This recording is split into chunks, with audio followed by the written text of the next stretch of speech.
Hi, welcome to Ferrigno Freedom channel. I'm Dante Ferrigno, and for those of you who are returning, welcome back. I'm glad to have you here.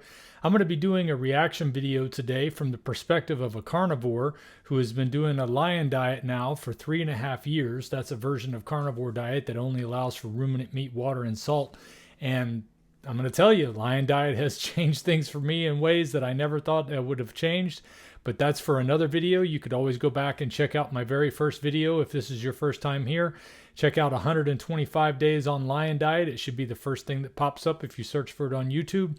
And you can see what an amazing change it did in just 4 months. And here I am 3.5 years later at almost 52 years old, feeling the best I have in my entire life. So anyway, today I'm reacting to a video that involves Joe Rogan. This is a video that Russell Brand did talking about Joe Rogan's reaction to something. So it's kind of a reaction within a reaction, I guess. But the key thing is that I didn't see Joe Rogan's show. So the name of this video is Joe Rogan Struggles to Hide His Anger When Reading Headline. And I can see the headline in the thumbnail says, "What if ultra-processed foods aren't really as bad as you think?" So that made me wonder, well, what's this video going to be about? I know Joe Rogan has been on a carnivore diet before, if he's not still. I'm not sure exactly what he's doing. But, you know, he's a fairly well-known figure in pop culture. And he has a lot of influence because of that. And I'm hoping to continue to see the things that he's been talking about with regard to a carnivore way of eating will continue because he has such a wide appeal. And my goal is to get as many people as healthy as possible as I can based on my experience. And I'm nothing special. I'm just a regular guy out here that's changed his life on a carnivore way of eating. And it was such a breathtaking change that I want everyone to experience it. So I'm hoping that taking a look at this might be some more ammunition for you guys out there who have already learned the same thing I have, and you're trying to encourage more people that you love and care for to change the way they eat so they can change their lives, so they can experience what you've experienced and what I've experienced. And that's like a rejuvenation. It's like we found the fountain of youth, and it has truly been amazing. So without any further ado, let's go ahead and jump right into this video. I will warn you, this does have some language. I know because I clicked on to enlarge it earlier and it played the first word. And I think the very first thing out of his mouth was an F-bomb. So if you're not into that, you may want to skip this one. But if you don't mind it, I'm going to go ahead and let it play because, you know, even though I try not to use foul language on my channel, I don't fault people for whatever they say. People can speak however they want to speak, in my opinion. It's between you and the Lord. So let's go ahead and get started. I saw a fucking article today in Time Magazine. It is. Wait a minute. This Time Magazine is still.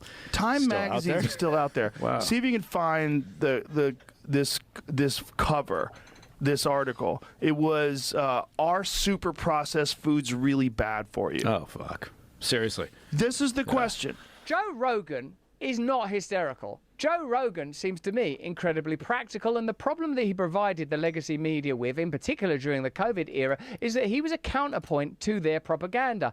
In his easy, inquisitive way, he invited questions and often provided answers for his willingness to have difficult conversations with a variety of people that the legacy media simply wouldn't have. Now that Bobby Kennedy has joined the Trump campaign, health is on the agenda. You may notice that the DNC, only the usual hot button topics make it to the top. Culture war issues, abortion, etc. But with RFK joining Trump, suddenly people are talking about free speech, an end to censorship, an end to war, and perhaps most significantly of all, because don't you love your children more than you love free speech? I don't know, maybe, I guess so.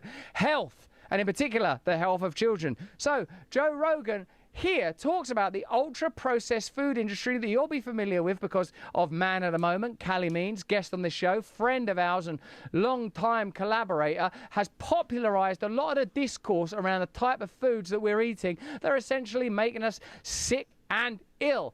We're sick and tired of being sick and tired, and thankfully Joe Rogan is taking on this issue, and the way that Time Magazine, a once respected instrument or organ of the establishment, handle this matter. Let's have a look at that right now. And before they jump into that, I do want to say that this is the first time I have really been stoked about anything that's been going on the political scene. And I know some of you get bothered by the fact of anybody talking about politics, but This is important that they are putting health at the forefront for once, and they're actually doing something that is good for health and recommending getting away from ultra-processed food, from seed oils, from sugars. And that's going to mean people will be looking for an alternative to those things. The alternative I have found has been a carnivore way of eating, and it has done miracles for me. So I am glad to hear that this is the direction it's moving with somebody that's in a position of power. As he talked about with the culture wars, I've been involved in all that discussion most of my life. Where has it gotten me? Nowhere. Arguing about over the culture war hasn't done much of anything. I found that the most important thing I can do to contribute to the culture war is to make sure that I'm being the husband I need to be to my wife, that I'm being the father I need to be to my children, and that's all I can control. It's going to come down to individuals doing the right thing in their lives, taking a stand for the truth, not being afraid to speak up when people tell you not to speak, as he mentioned about free speech, and making sure that you are taking care of yourself as if you were somebody you should be caring for, because nobody else is going to take care of you like you will if you actually take your job seriously of making sure that you are going to be there for your children, for your wife, for your husband, when the time comes that they're going to need you. And you never know when that's going to be, but you always know that you need to be strong enough to handle it, that you got to be healthy enough to be there, that you got to be able to provide. I mean, all of these things come into mind when what was the reason I started this way of eating? Why did I decide to go on a carnivore way of eating? I wasn't getting answers from doctors. I wasn't getting any answers from nutritional studies or anything that the government was offering, but I heard somebody talk about how a carnivore way of eating changed their life. I jumped on board, and my life has never been the same since. So I have been excited. This is my hot button topic. This is what matters to me, and that's why I'm here bringing it to you, because I think it's important that we do talk about these things. So let's see what Joe had to say about this article. Earth powder is bentonite clay, non-GMO xylitol, sea salt, peppermint essential oil, and menthol. I just want to say that earth powder has become my favorite toothpaste, and since it's made by the same company that I buy my favorite salt from, Redmond, I can definitely recommend it to you too. So if you're looking for something that's great for keeping your teeth clean and not full of all kind of chemicals and fluoride and stuff that you don't need in your body, check out Earth Powder at redmond.life, and you can use my discount code Dante, D-A-N-T-E, to save 15% on your order.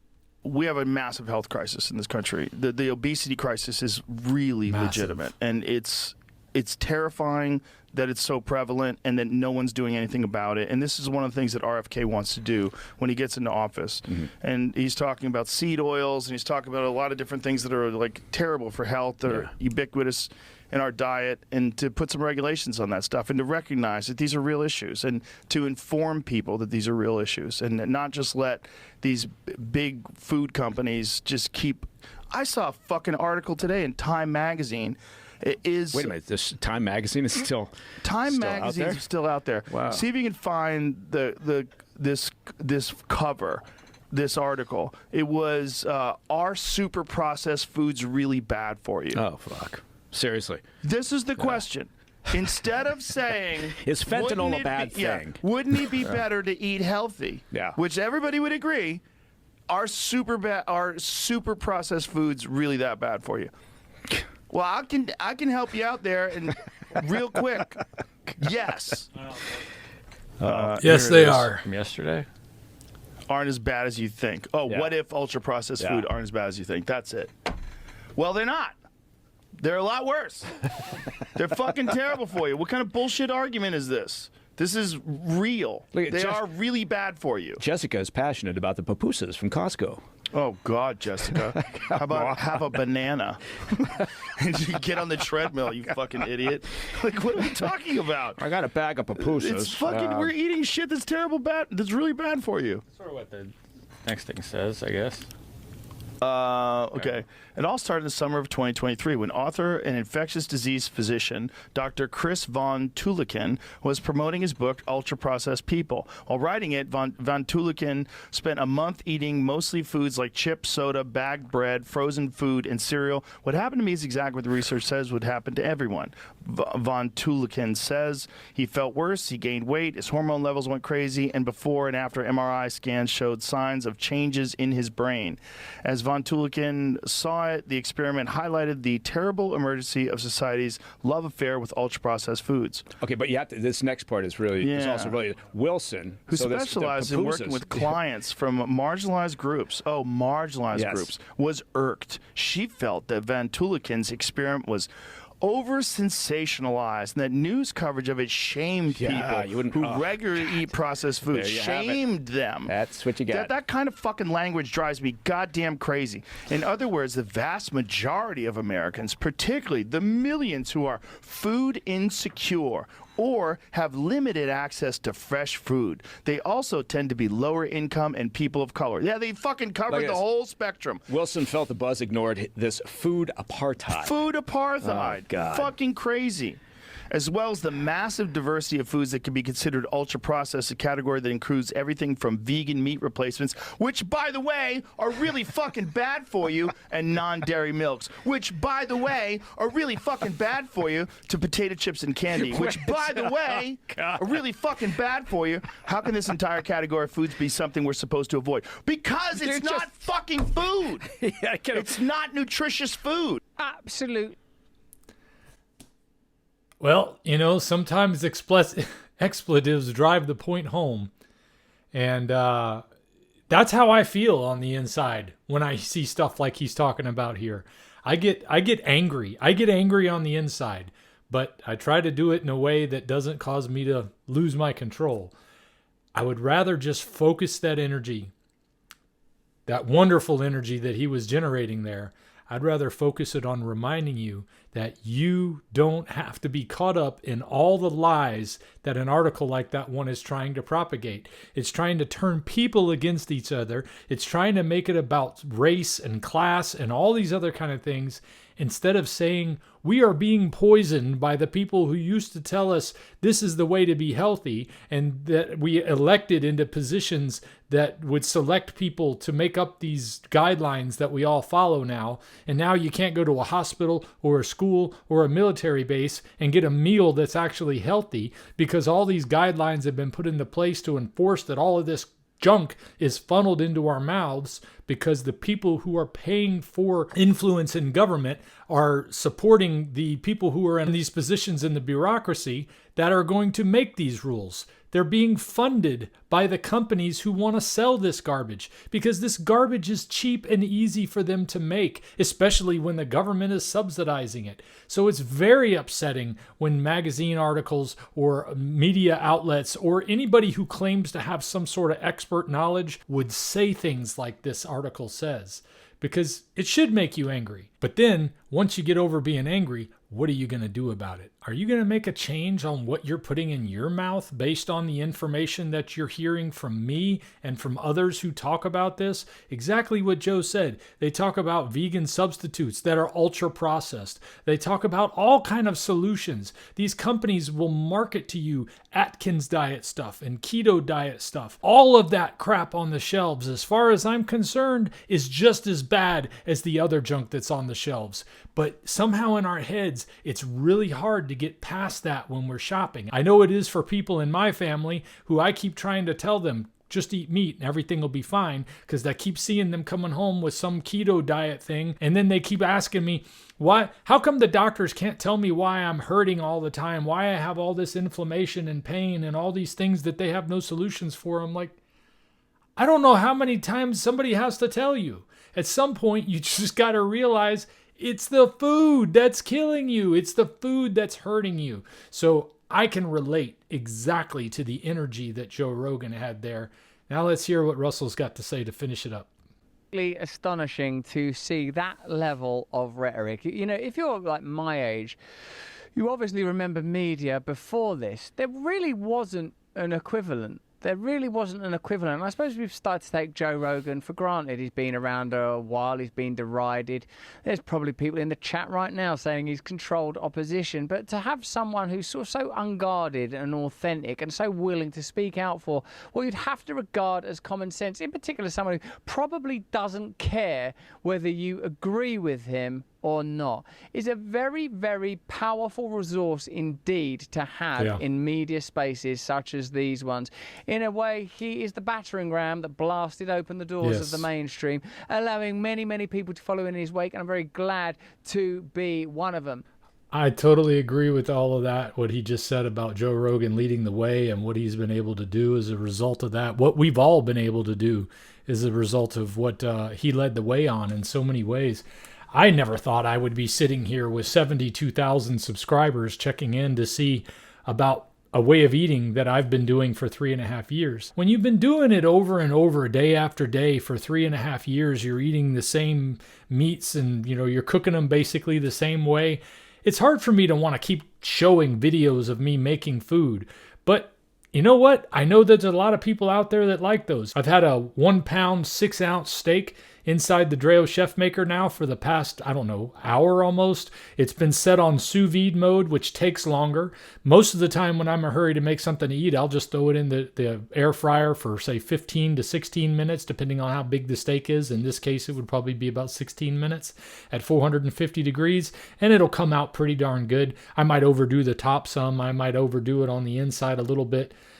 But for the most part, it comes out fine. But when I use that sous vide mode feature on there, it just comes out so tender and juicy. Is that the kind of thing you'd like to see more of? Or do you like the mix where I bring in some of the things where I'm talking over food and answering questions? And do you like the carnivore reactions that I've been doing? I've been kind of sticking to more things that are pro-carnivore because these are things that I want to watch on my own anyway, and I just thought, hey, I might as well come watch them with you guys, because sometimes I'm learning right along with you. And I enjoy coming and sharing with you the things that I like to watch so that we can learn together.